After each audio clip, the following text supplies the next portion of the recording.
Testing, one, two. Okay. Good morning. Hello.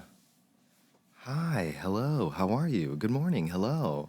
I woke up last night in the middle of a horrible dream, nightmare rather, and I was, in the dream, I was being taken by, at first it was my mom, and then it was one of these teachers I had, and then it was a youth group leader I had, and then it was a friend, I think my friend Scott. And they kept pulling me to different areas, and every area was like this more extreme situation. I can't remember any specific area. The only thing I remember is water, which water's in every single one of my dreams because I sleep with rain sounds every night because I have tinnitus. So it's very loud in my head when everything's silent, you know? So it's nice to have rain sounds, thunder sounds, things like that block out all of that clicking noises that I hear. And also I remember there being some sort of house that was dilapidated. Yeah, my dreams are very intense. I think it's usually because I'm missing my medication and things like that, which is just not good. I need to be caring more about that and be more on top of it and just think more about my mental health. But I don't know. I get so worried about so many chaotic things, or things that aren't necessarily chaotic, and I make them chaotic because I do that. I exaggerate things. I blow things out of proportion. I make things more of a deal than they are. I get into this fight or flight mode, which is what a lot of people are in when they make impulsive decisions, which is why you can presume that certain areas of the world that have lower IQs, you could say, or less resources, are most likely victims of their circumstances and not just that way just because. Does that make sense?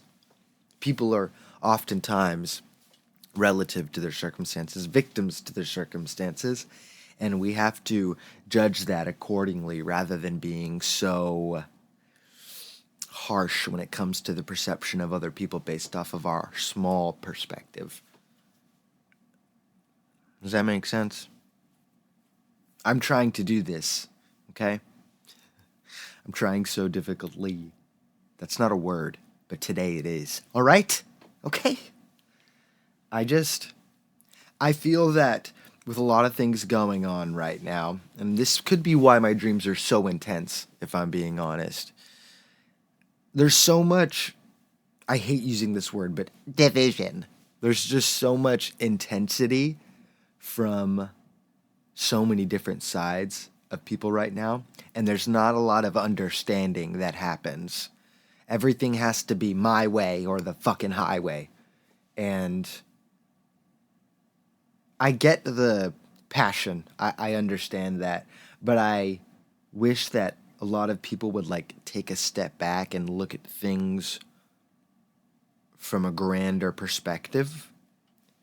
You know? I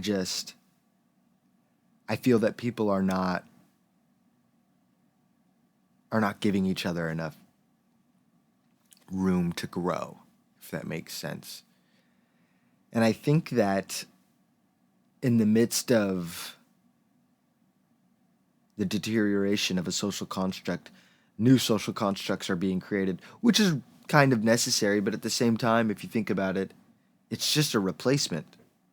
It's just something to take the place of this magical spell we're all under, the spell that we all agree to abide by.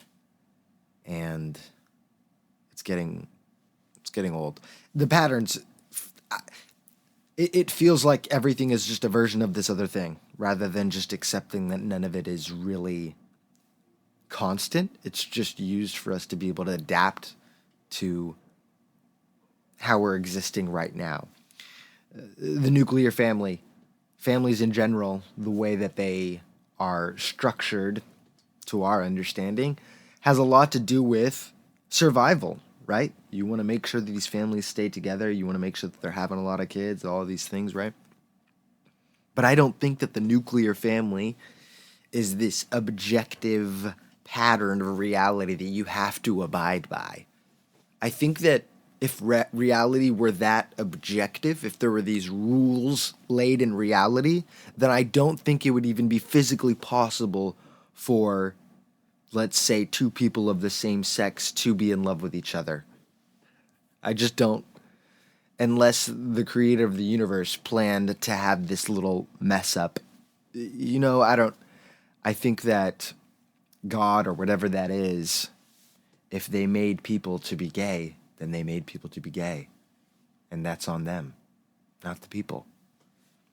I know I'm being reductive, and I could go into it a lot deeper, but to be honest, if you're here listening to me, you probably don't need me to go into that much depth about why being gay isn't wrong. So, and if you are, well, I don't know why you would be listening to me, because you probably just don't like me. And I'm not going to sit here and be like, oh, well, you hate me for having that opinion. But I can understand why you just wouldn't agree with me. And that's okay. That's fine. This is a part of that understanding, you know? You don't have to. I just think it would be a positive benefit to you if you were to acknowledge that it's okay for people to be that way and that life is a lot more complicated than these stories that we like to tell ourselves. And these traditions that we like to keep, which are good. I think some of these traditions are great, but that's what they are. They're traditions. They're cultural patterns that we develop over time, and we choose to reinstigate them into our society repetitively until we decide that it serves us no longer, and then we change the paradigm of what we thought that culture was. And it keeps changing, and it keeps changing, and then different societies and different people and cultures invent new things, and then we build on top of that, you know? There's no culture that just invented everything. We all build on top of each other. That's what humans do, okay? We grow. It doesn't matter if we're related by blood or any of these things. We just grow. We like to expand. And we need room for that. And that's why some people don't grow, because you need room for other people to grow. Not everybody's going to be growing. Not everybody's going to be doing so many things. And equally, not everybody's going to be not doing anything. Just because people get things doesn't mean they're going to stop. If you have that in you, you have that in you. If you don't, you just don't. You can try to have it, and you could get it. And if you're somebody who has it, you can lose it. Okay? It's all fluid. Just depending on your circumstances, you might lean one way or the other. But there's always an option to be an outlier. I can't speak words. See? My speech is outlying right now because it doesn't want to be spoken right because I'm an idiot. My point is that whatever way you want to look at free will and determinism and all this stuff, we have a little bit of both, okay? We have a structure of reality that we know to be true based off of our own internal experience. We can say it's true, and sure, it is, right? Let's just say that. Okay? So we have that experience, and then we have our internal experience, and I don't know where I was going with any of this. I'm stupid. Oh, no, I know. We're back. So we have this physical reality, right? And with our metaphysical reality, what's happening in our head, right? We use that with other people to communicate ideas and concepts, and we create labels and ways to compartmentalize all of these things. So we have this physical reality that does exist, and it is our foundation, and we are bound by these laws that control us, essentially, these limits to reality that we have. Like, we can't fly, we can't teleport, we can't read each other's minds, all of these things, right? These are our limitations. Within those limitations, though, we have a lot of freedoms to do kind of what we want.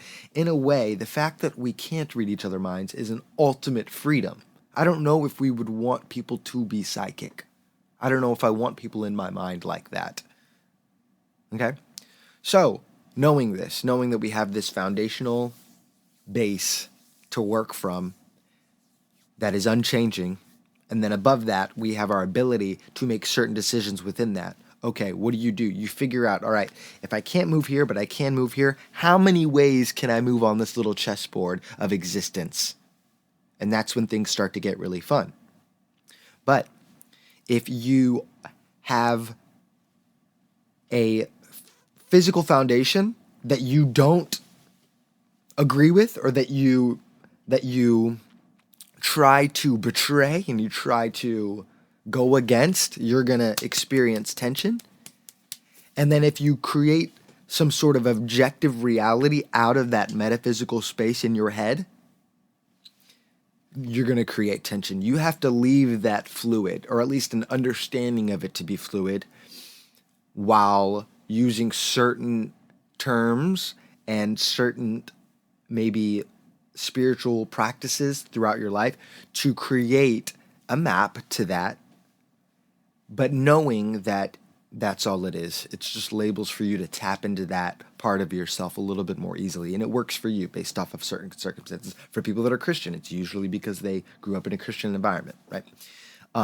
So really the main thing is to make sure that you are separating physical reality from your metaphysical reality. You don't want to get overly ambiguous with your physical reality, because we know enough to know that we don't know enough, and that we won't know. There's a limit to our knowledge about physical reality, but we know enough to know the limits of what we can do physically. And then in our metaphysical reality, like I said, it's this chaotic, inner spiritual dimension of our mind, our own little iCloud. That is not objective. That is a whirlwind of ideas and concepts and thoughts that have to be transmuted into action. And if you don't have a strong foundation in reality, then when you transmute those ideas that you have into reality, they can come out all tarnished and fucked up. And that's where anger and aggression comes in, and it makes everything toxic. So I just feel that a large part of what's happening with people is there's this tension because of these disagreements on things that we could just agree on. We could agree on objective reality and agree to disagree on metaphysical reality, because at the end of the day, we only have our own personal experience to go by. So that's how I'm feeling. I'm feeling like there needs to be a lot more care about what's actually happening in our minds.